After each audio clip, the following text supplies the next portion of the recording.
നീ ആരെ നോക്കി നിൽക്കുക? ആര് നോക്കി നിൽക്കുക? ആര് നോക്കി നിൽക്കുക? ഏ ഡേ, നീ ആരെ നോക്കി നിൽക്കുക? സ്വത്തു, വണ്ടീൻ്റെ ശബ്ദം കേൾക്കുന്നുണ്ടോ? വണ്ടീൻ്റെ ശബ്ദം കേട്ടിട്ടാ പേ പേ പേ പറഞ്ഞിട്ട് എന്തിനാ അങ്ങനെ ശ്രദ്ധിച്ച് നിൽക്കണം? ആരെ നോക്കി നിൽക്കുക?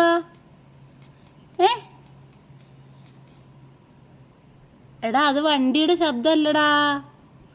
കണ്ട കണ്ട കണ്ട, അതേ എയറോപ്ലെയിൻ പോവാ. കണ്ടോ? മേലക്കൂടെ പോവാണ്, ആകാശത്ത് കൂടെ പോവാ. അതെ.